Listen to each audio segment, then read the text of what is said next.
सोचिए, आप किसी स्पा में जा रहे हैं, कूल माहौल, बढ़िया इंटीरियर, अच्छा म्यूजिक। लेकिन उसी स्पा के अंदर कुछ ऐसा चल रहा है जो इंसानियत के नाम पर धब्बा है।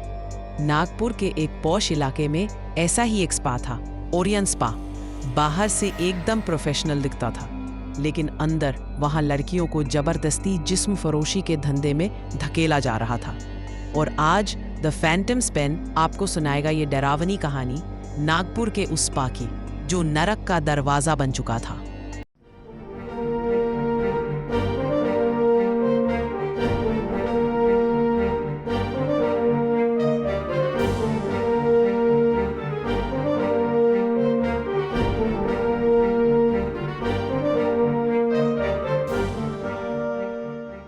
ये स्पा नागपुर के त्रिमूर्ति नगर इलाके में था, एक ऐसा इलाका जहां आपको स्कूल, कैफे, ऑफिसेज सब मिल जाएंगे।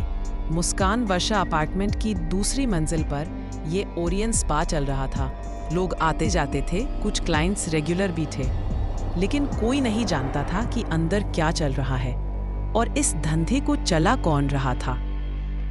एक 26 साल का लड़का तौसीफ शेख और पीछे से कमान संभाल रही थी एक औरत, पार्वती उर्फ पिंकी थापा।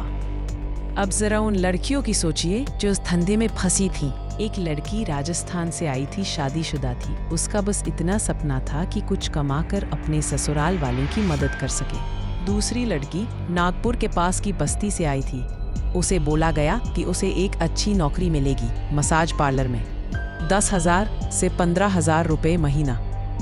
लेकिन असल में उन्हें नौकरी नहीं, बिकने के लिए लाया गया था।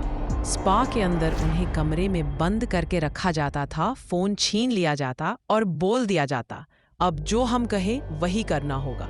उन्हें बोला गया कि पहले उन्होंने आने जाने, रहने खाने का खर्च किया है, वो पैसा पहले चुकाओ। और वो पैसा सिर्फ एक तरीके से चुका सकती थी, अपने शरीर से।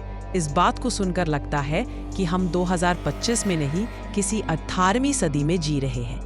तो आखिर पुलिस को यह सब पता कैसे चला? नागपुर क्राइम ब्रांच की सोशल सर्विस यूनिट को गुप्त सूचना मिली थी कि यहाँ कुछ गड़बड़ चल रही है।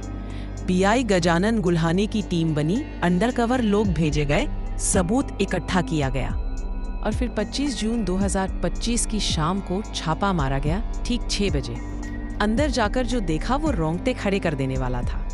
2 लड़कियां रूम में बंद थीं, सहमी हुई, डरी हुई। वहां से पुलिस ने 450 नगद रुपए, 2 मोबाइल, 1 डीवीआर और कुछ और सामान बरामद किया।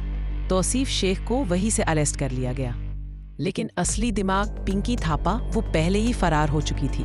अब बात करते हैं इस केस की सबसे खतरनाक किरदार, पिंकी थापा। पिंकी सिर्फ नागपुर में नहीं, बल्कि दिल्ली, पुणे, यवतमाल, अकोला, अमरावती जैसे शहरों में स्पा और सैलून के नाम पर तस्करी का बड़ा रैकेट चला रही थी। वो लड़कियों को झूठे वादों से बुलाती थी, नौकरी दूंगी, अच्छा पैसा मिलेगा, महानगर में काम करोगी, और फिर उन्हें मजबूर किया जाता था कि वो उन क्लाइंट्स के पास भेजे जाएं जो मोटी रकम चुकाते थे। और क्लाइंट्स कौन होते थे? बिजनेसमैन, लोकल नेता, सरकारी अफसर। ऐसा और पावर दोनों उस रैकेट के साथ खड़ा था। अब जरा सोचिए, ऐसे कितने स्पा और सैलून होंगे हमारे आसपास जहां हम कूल सर्विसेज के नाम पर घुस जाते हैं, लेकिन अंदर कुछ और ही चल रहा होता है। ये धंधा बाहर से चमकदार होता है, लेकिन अंदर से घिनौना। लड़कियां मजबूर होती है, कर्ज में डाली जाती है, उनके परिवार तक को धमकाया जाता है, और ये सब बहुत सिस्टमैटिक तरीके से होता है। एक पूरी चेन होती है।